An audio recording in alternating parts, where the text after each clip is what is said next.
Assalamualaikum warahmatullahi wabarakatuh. Bismillahirrahmanirrahim. Alhamdulillahirabbil alamin wa bihi nasta'inu ala umuri dunya waddin. Wassalatu wassalamu ala asrafil anbiya'i wal mursalin sayyidina wa maulana Muhammadin wa ala alihi washabbihi ajmain, amma ba'd. Selamat pagi pemirsa setia channel YouTube Kemenag Kabupaten Blitar. Tentunya tetap bersama kami, Forum Komunikasi Penyuluh Agama Islam Kementerian Agama Kabupaten Blitar, dalam acara Penyuluh Agama Islam Menyapa di bulan suci Ramadan. Alhamdulillah, di bulan suci yang penuh berkah ini kita masih bisa bertolabul ilmi bersama-sama.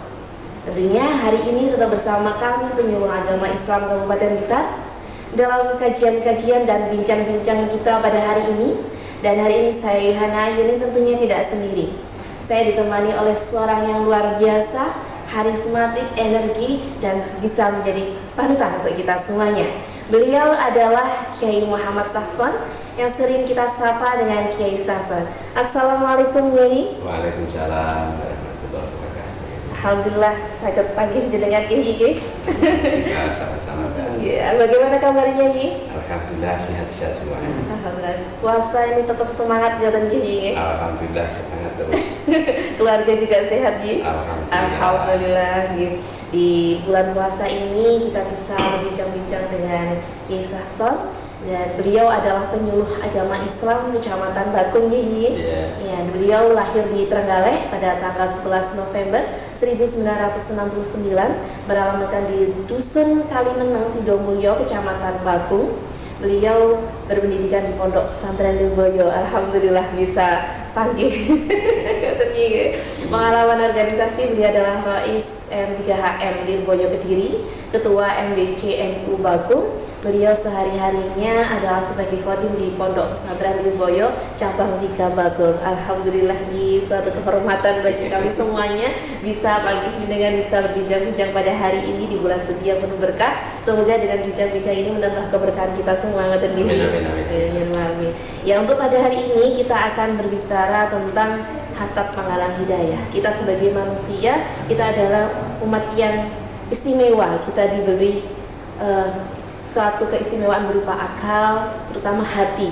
Kalau kita bicara tentang penyakit, sebenarnya tidak hanya penyakit dalam fisik, salah satunya penyakit yang ada di dalam, salah satunya untuk hati itu adalah hasad. Sebenarnya konsep hasad itu seperti apa, Di? Terima kasih atas waktu yang diberikan untuk hasad. Ini adalah penyakit yang sudah sejak zaman yang awal sampai zaman yang sekarang. Ternyata mulai awal nubuwah sampai sekarang hasad ini tidak bisa dihilangkan, tapi harus kita kurangi, harus kita jaga, jangan sampai kita terjerumus di hasad.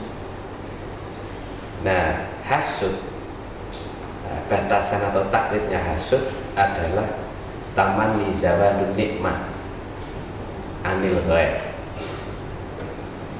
Jadi takrif atau batasan-batasan hasad adalah mengharapkan hilangnya kenikmatan orang lain.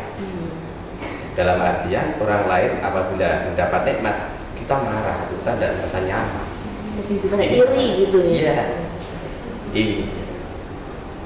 Dan hasad ini penyakit yang menimpa di siapa saja, mulai kalangan yang rendah sampai kalangan yang atas. Bahkan kiai pun ini penyakit yang paling sulit dihilangkan adalah penyakit hasad.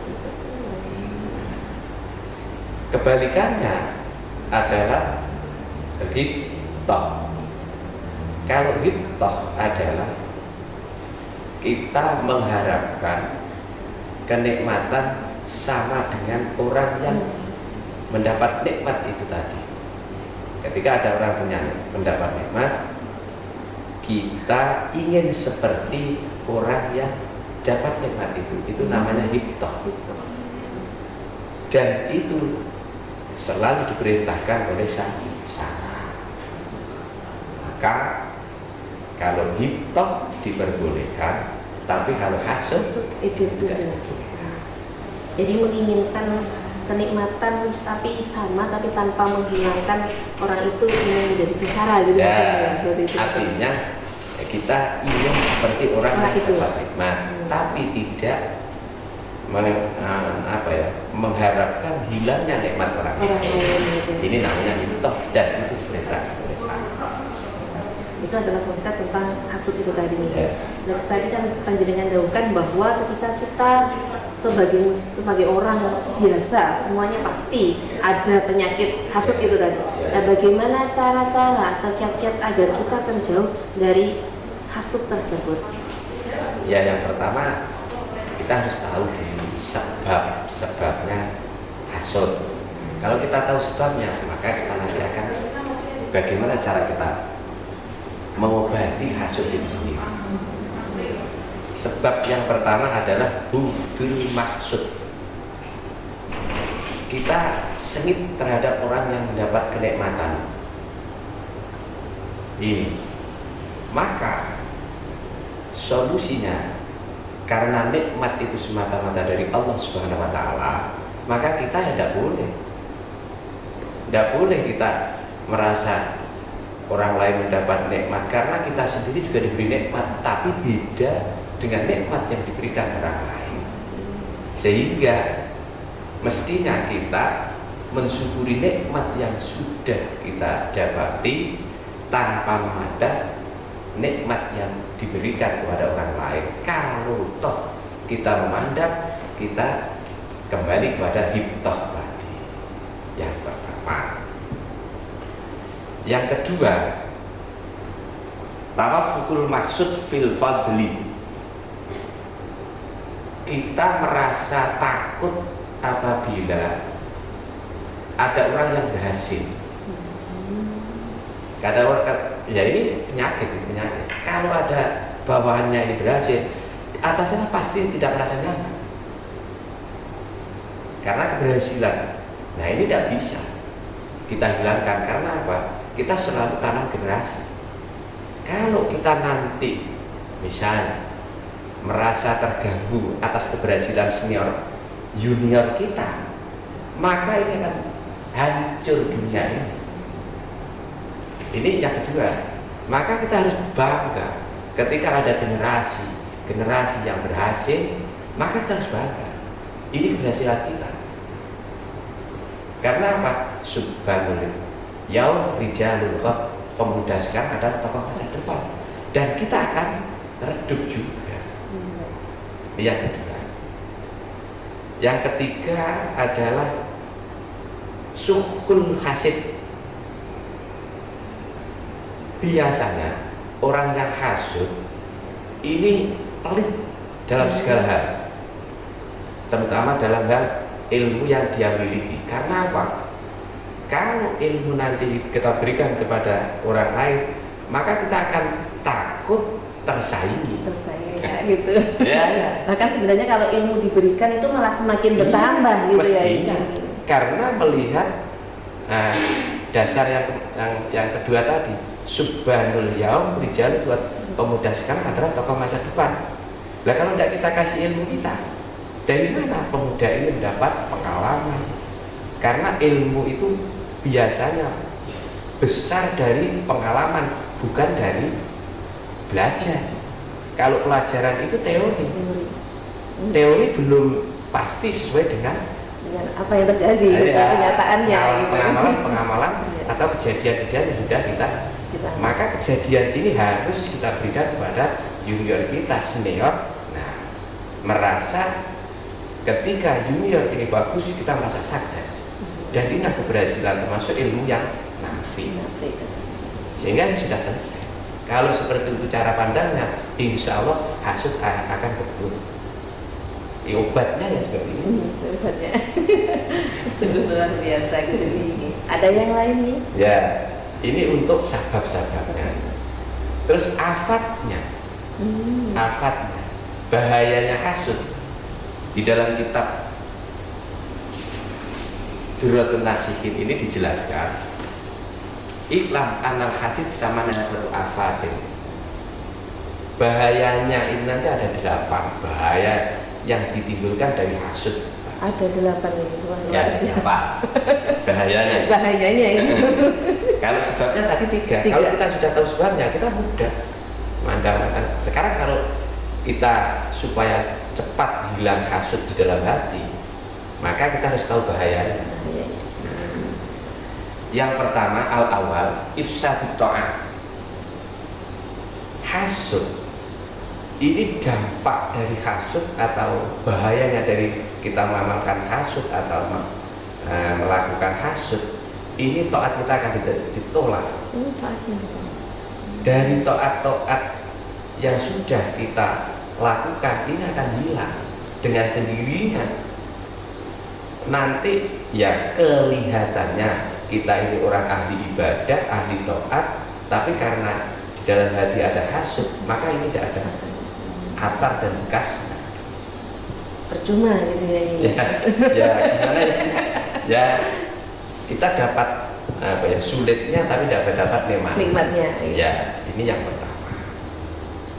Nah, yang kedua, asalnya al-ifdha ila fi'lil ma'asi.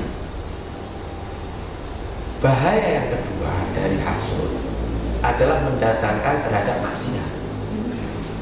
Karena kita hasud tidak lepas, nanti kita akan timbul iya. Karena apa? Kalau kita sudah bisa mengalahkan orang yang lain, maka kita akan bangga. Nah, saya bisa seperti itu lah itu. Padahal hasil itu dari naik, sama dengan kalau orang Jawa naik manjat punggungnya teman. Ya ini nggak boleh. Ya silahkanlah, fastabiqul khairat, berlomba-lomba dalam menuju kebaikan. Jangan ingin naik tapi manjat punggungnya temannya. ini yang kedua. Yang ketiga, kirmanus syafa'ah. Bahaya yang ketiga yang ditimbulkan dari hasud adalah kita akan terhalang dari syafaat. Syafaatul uzma dari Rasulullah SAW yang selalu kita harapkan, ini nanti akan terhalang. Sehingga ketika kita tahu bahwa hasud ini akan menjadikan khidmatus syafaat, kita akan takut dengan dirinya. Wah, nanti kita sudah begini, sudah banyak dosa. Nah, kita tidak bisa disyafaati Rasulullah. Padahal itu yang didambakan oleh semua umat. Didambakan karena orang yang sempurna hanya Rasulullah SAW. Syafaat yang kita harapkan syafaat umat dari Rasulullah. Kalau ini sudah divonis dengan firman syafaat, apakah ya kita tinggal ya gimana? Tinggal ingin menjadi seorang yang dapat syafaat atau tidak gitu. Iya, benar. Sehingga ketika kita mau hasud pasti akan berpikir 3 kali 4 kali. Wah, ini kalau sepandai-pandai apa saja, saat saya sebagai pandai saya, kalau saya ini tidak lepas dari dosa. Lah dosa yang kecil atau yang besar ini pasti butuh syafaat uzmana. Sehingga ini akan menjadi rem yang sangat bagus kalau kita tahu afat. Yang keempat, ini yang paling bahaya. Yang keempat, dukhulun nar. Orang hasud pasti masuk neraka. Makanya kalau dikasih orang, biar diam saja. Oh, dia mau masuk neraka, kita nggak usah ikut-ikut. Ya kita senyum saja. Jawabannya kalau dikasih orang senyum. Tapi kebanyakan tidak gitu, Mbak. Kalau dikasih pasti ini panas. Iya, panas. Akhirnya terus ganti hasud. Jadi terus jadi saling. Ada habisnya. Tapi kalau kita tahu bahayanya, kalau kita nanti hasud masuk neraka, ya biarin dia yang masuk neraka, kita yang masuk surga. Selesai. Ini bahaya yang keempat. Bahaya yang kelima, al-ifdha ila idraril ghair. Nah, bahaya yang kelima adalah kita memberikan bahaya kepada orang lain. Contohnya? Ya, ketika orang dihasuti, kan otomatis orang ini nanti akan dicela orang, kan fitnah. Ya sama dengan fitnah. Sama, hasud itu hampir tidak jauh. Ya satu dengan fitnah, ya satu tingkatan. Beda praktek itu saja. Tapi hampir sama. Hampir sama. Ya itu. Jadi sangat bahaya sekali. Nanti bahaya bisa membahayakan pada orang lain. Bahkan Sehingga dirinya sendiri. hasud, karena hasud kita akan memfitnah. Nah, buat bagaimana orang itu jatuh kan begitu. Dan apapun akan dia lakukan demi mendapatkan sesuatu yang segala cara. Mendapatkan sesuatu yang diinginkan itu. Pokoknya entah jalannya, tidak yang penting saya bisa seperti itu. Menjatuhkan orang yang saya hasud ini. Yang nomor 6, wasadisatu ata'abu walham min ghairi faidatin. Kita susah-susah payah, kita repot tapi tidak mendapatkan hasil. Contoh, orang yang hasud tentang kekayaan orang lain, dia tidak akan kaya. Kalau ada orang lain kaya, dia hasud, dia tidak akan kaya-kaya. Iya. Yang repot ya ini, rambutnya cepat putih. Masih muda tapi sampai sore itu maksudnya banyak uangnya sore itu. Karena apa? Oh itu sudah rezeki itu kan sudah ada aturan sendiri, iya. Sudah ada. Kenapa? Kita memikirkan rezeki orang lain. Oh rezeki itu yang nata Allah. Harta itu yang milik Allah. Ya tadi jangan dibagikan sana. Ya bisanya kembali ke akal tadi. Begitu. Ya Allah, semoga saya seperti orang itu bisa kaya kan ini pokoknya 3, tahu sebabnya dan tahu afatnya, selesai. Yang ke-7, as-sabi amil qalbi, buta hati. Karena kita itu punya mata 6. Benar. 1 mata kepala, yang 2 mata kaki, yang ketiga mata hati. Kalau semisal orang yang buta mata kepalanya, ini masih bisa hafal Al-Quran. Al-Quran hafal, semua hafal. Kalau yang buta mata ini ya, mata kaki masih bisa jalan. Tapi kalau buta mata hati, ini semua akan terjam semua. Ya, siapa mengeluarkan segala cara itu karena buta hatinya. Karena buta hatinya dia tidak bisa memandang ini. Yang anfa, pokoknya yang penting saya harus. Jadi sangat berbeda sekali ini. Sehingga ketika kita akan menjalankan atau melakukan hasud, kalau ini akan menjadikan kita akan takut sendiri, sehingga tidak bisa melihat sesuatu yang positif. Semuanya orang yang akhirnya dicari yang negatifnya saja. Jadi tidak ada baiknya dan menurutnya dia sendiri yang yang baik. Orang lain semua salah. Iya. Dia yang benar. Jadi yang sulit. Yang ke-8, khidmanun wal khidlan, akan terhalang, semua akan terhalang, keberhasilan pun akan terhalang. Karena apa? Menurut pandangan dia, sesaat kelihatannya ini sukses, tapi sepandai-pandai itu baik melompat atau sepandai-pandai orang membungkus barang yang jelek, ini akan terbuka. Sama dengan menutup jalan kebaikannya sendiri, ini akan terhalang semua. Tidak lama ini, kalau sudah hasud, tidak lama. Ya kelihatannya sesaat memang seperti itu. Tapi coba saja nanti kita teliti berapa bulan, berapa ini akan datang bertubi-tubi akibat dari ini. Akibat. Nah, ini sangat pentingnya kita harus tahu sebab dan dampak yang ditimbulkan dari hasud. Sudah kita sudah tahu bahayanya, kita sudah tahu dampaknya gitu.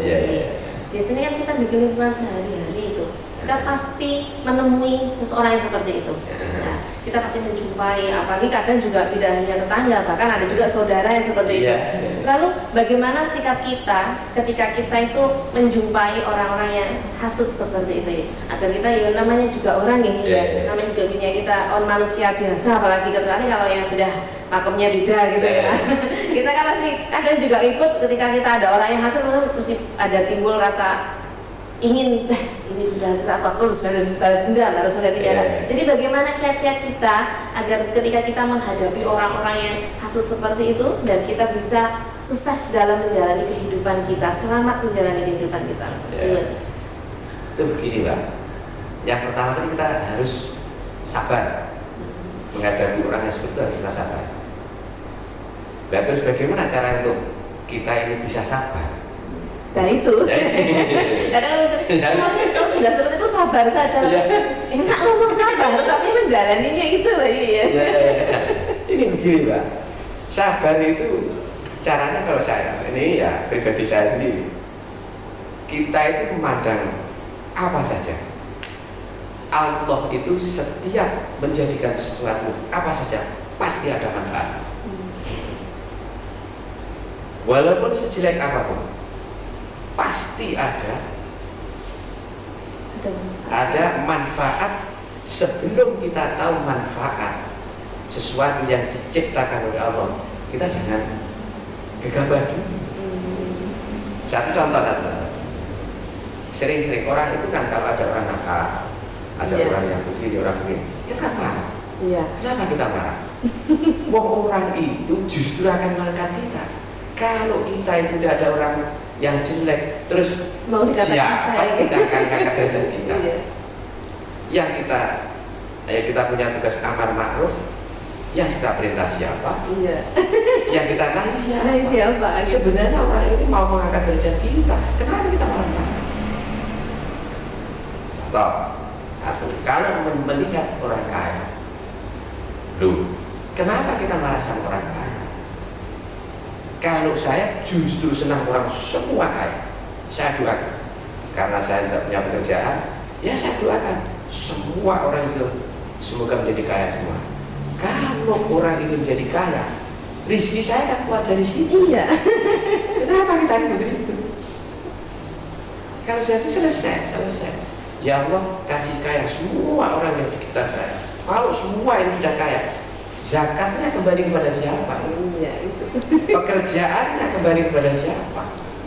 Tidak mungkin orang kaya akan mengerjakan pekerjaan dikerjakan diri sendiri sehingga saya pasti butuhkan orang lain. Pasti. Ini ya sederhana dikeluarkan semua. Kalau saya mandang seperti ini.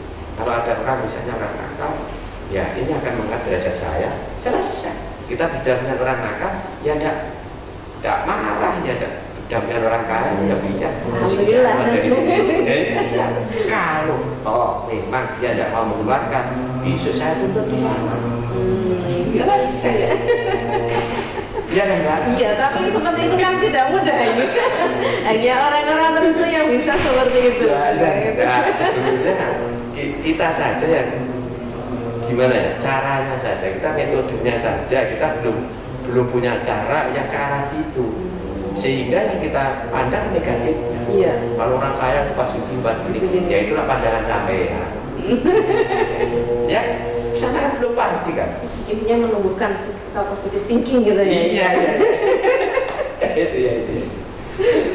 Selain sabar nih mungkin ada yang lain ketika kita menghadapi orang-orang yang seperti itu. Saya ya itu saja. Nanti kalau ada yang lain kita sambung. Inti dari hasilnya dari kesimpulan yang kita bincang-bincang pada hari ini loh Pak Ibu, kesimpulan dari semuanya. Artinya begini, orang itu jangan melakukan hasud karena hasud itu sangat merusak di sebuah hidup. Ini pokoknya hasud itu kunci keburukan yang akan timbul semuanya pada hasud.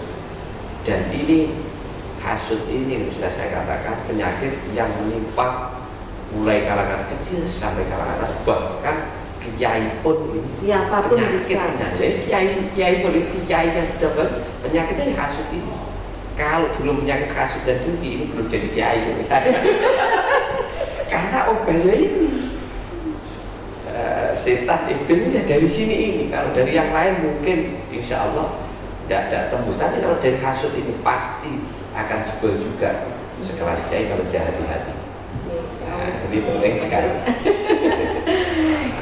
Alhamdulillah bincang-bincang kita hari ini sungguh luar biasa. Yang intinya adalah bagaimana kita bisa menjaga diri kita memasrahkan diri kita dan selalu berpositif thinking, dan bagaimana kita agar terhindar dari hasud itu, karena dengan hasud itu akan merusak segala yang sudah kita laksanakan di dunia ini, dan penghalang semua kebaikan untuk menuju surganya Allah. Jadi semoga sahabat-sahabat semuanya, pemirsa channel YouTube Kemenak Kabupaten Blitar, kita semua semoga sebagai umat muslim pada di bulan Ramadan ini kita berdoa bersama semoga kita dijauhkan dari penyakit hasud itu tadi ya. Dan kita apabila tetangga kita, ada keluarga kita dan siapapun di sekitar kita yang punya hasud, semoga kita tetap bisa sabar dalam menghadapinya, dan semoga kita doakan saja semoga lindungan kita semuanya terhindar dari penyakit hasud. Alhamdulillah bincang-bincang kita pada hari ini banyak sekali yang bisa kita ambil, dan semoga kita bisa menerapkannya dalam kehidupan sehari-hari.